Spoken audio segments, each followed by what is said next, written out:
Olá, gente, meu nome é Mariana e hoje a gente vai continuar a falar sobre o terceiro setor e entidades paraestatais.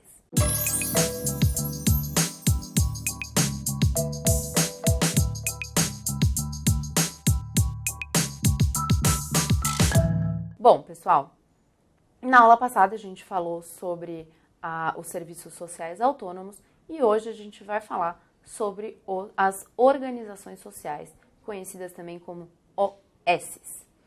Antes da gente adentrar na matéria de organizações sociais mesmo, eu quero conversar um pouquinho com vocês sobre os contratos de gestão.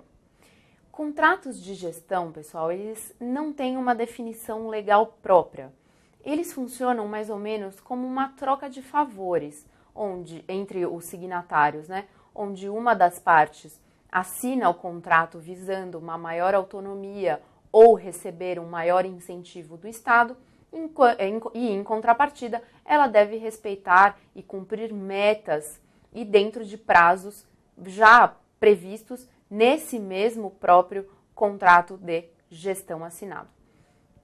E esse contrato de gestão, pessoal, ele vai ser assinado em duas hipóteses. Existem dois casos em que ele será assinado. O primeiro caso ocorre dentro da própria administração pública. Então, aqui, uma entidade da administração indireta assina um contrato de gestão com a administração direta, querendo obter uma maior autonomia, uma maior liberdade de atuação. E, para isso, ela deverá cumprir metas e prazos previstos nesse próprio contrato. A segunda hipótese de assinatura do contrato de gestão, pessoal, é exatamente aqui nessa matéria de organizações sociais. Então, aqui as organizações sociais, elas assinam um contrato de gestão com o poder público, visando obter um maior fomento, visando obter um incentivo do Estado para que possam exercer as suas atividades. Então, reparem bem, enquanto dentro da primeira hipótese a entidade prevê uma maior autonomia, na segunda hipótese, aqui que a gente vai estudar agora, a entidade prevê um fomento do Estado. Agora, prestem atenção no seguinte. As organizações sociais, pessoal, são as únicas pessoas jurídicas de direito privado que podem assinar contrato de gestão. Repetindo, as organizações sociais são as únicas pessoas jurídicas de direito privado que assinam contrato de gestão.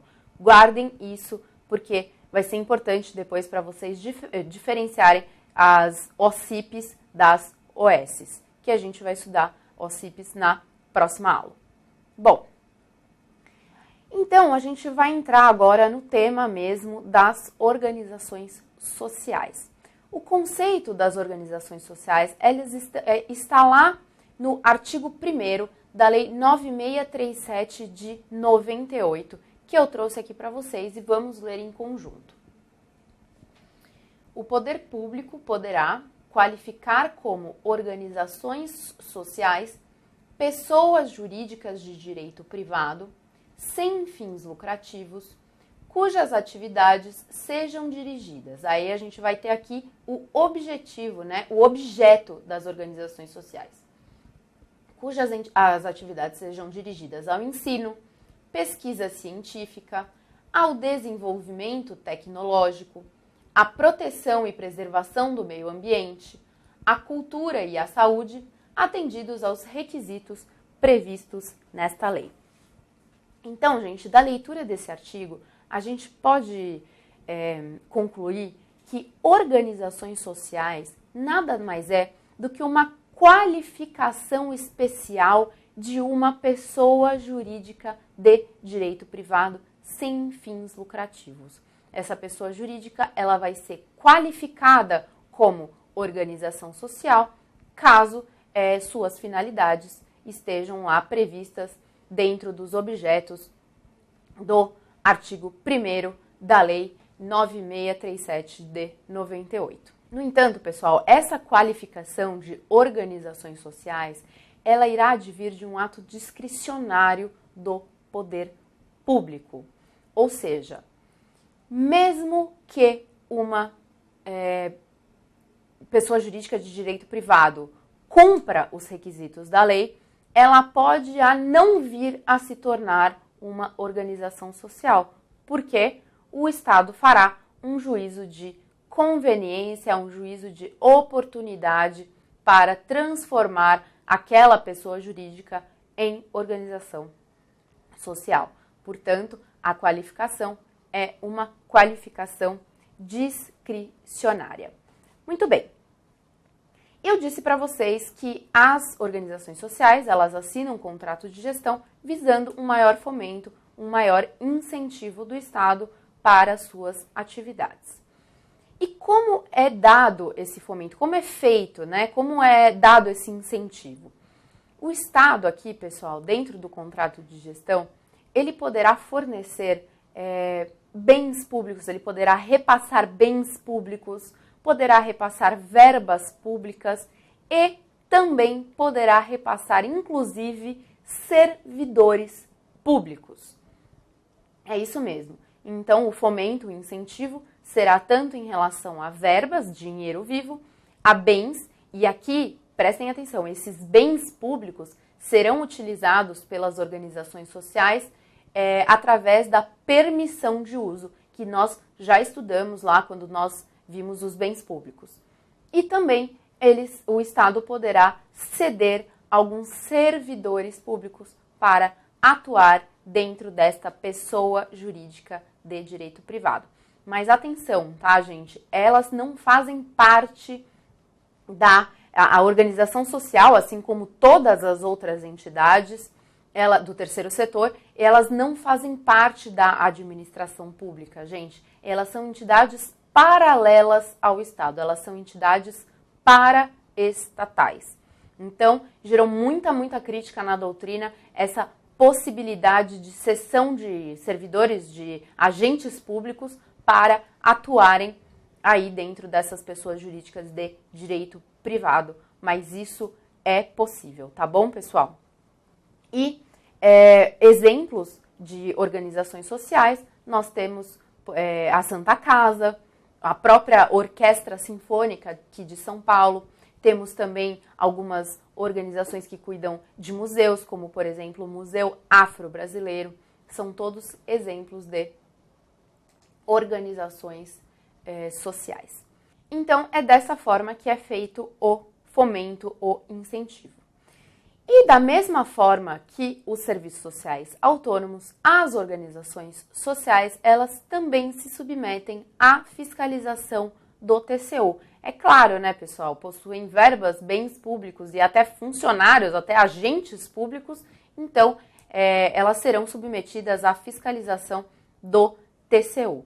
Além disso, caso haja desvio de verbas, caso haja malversação dessas verbas públicas, o Ministério Público poderá requerer ao juiz que decrete a indisponibilidade dos bens dessa entidade e também sequestre os bens dos dirigentes, estejam eles aqui no Brasil, estejam eles lá no exterior. Então, caso haja desvio de bens públicos, de verbas públicas, o juiz poderá decretar a indisponibilidade dos bens da entidade e o sequestro dos bens dos dirigentes, certo? Muito bem.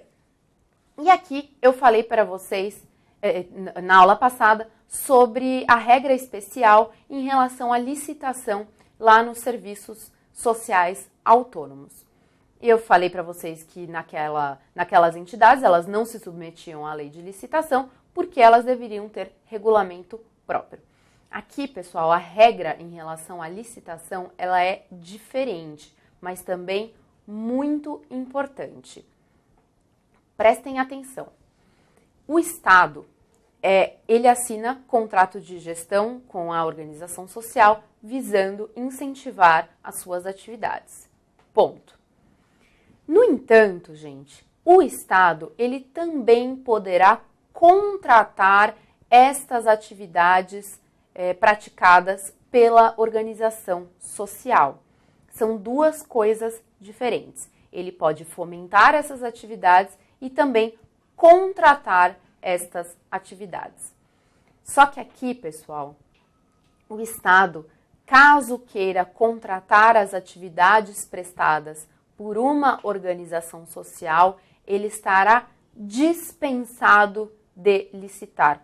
É uma das hipóteses de dispensa de licitação. Então, o Estado poderá contratar de forma direta a atividade prestada pela organização social. Só que existe também a possibilidade da própria organização social querer contratar serviços e comprar bens. E vocês se lembram que o patrimônio na organização social é um patrimônio público. E aqui, então, a organização social, caso queira comprar bens ou contratar serviços, ela própria terá que fazer licitação. Venham aqui comigo no esquema da tela, que vai ficar bem mais claro para vocês entenderem. Então, aqui está a licitação. A administração pública, o Estado, caso queira contratar bens e serviços das OSs, ele estará dispensado. É um caso de dispensa de licitação. Aqui, no caso a organização social, caso a OS queira contratar bens e serviços de terceiros, ela, então, deverá licitar, porque, afinal de contas, ela estará usando dinheiro público, certo? Prestem bem atenção nisso, tá, gente? É bem tranquilo de entender. Eu sei que no começo parece complicado, mas quando vocês entenderem a ideia, fica bem facinho. E, por fim, como eu disse para vocês, o termo organização social nada mais é do que uma qualificação especial da pessoa jurídica de direito privado. Então, essa pessoa jurídica de direito privado pode ser desqualificada como organização social. E isso vai acontecer, gente, quando essa pessoa jurídica de direito privado passar a descumprir aquilo que foi firmado no contrato de gestão. Então, caso a pessoa jurídica privada descumpra os termos do contrato, ela será desqualificada e voltará a ser uma pessoa jurídica de direito privado comum. Então, venham aqui na tela para a gente ver todas as características que a gente falou sobre as organizações sociais. A sua natureza jurídica, elas são pessoas jurídicas de direito privado, sem fins lucrativos, lógico. Objetos são atividades privadas de interesse público. O vínculo aqui com o Estado é através de um contrato de gestão. O seu patrimônio é composto por verbas públicas, bens públicos e servidores públicos. E a fiscalização será feita pelo TCU e também pelo órgão ao qual ela se vincula. Então, por exemplo, caso ela preste serviços ao meio ambiente, ela irá ser fiscalizada pelo Ministério do Meio Ambiente, enfim, ao órgão ao qual ela se vincula. E na aula de hoje é o suficiente. Na aula que vem a gente vai continuar aprendendo mais sobre as entidades paraestatais. A gente vai começar a falar de OCIP. E se você gostou, compartilhe. Eu espero vocês na aula que vem.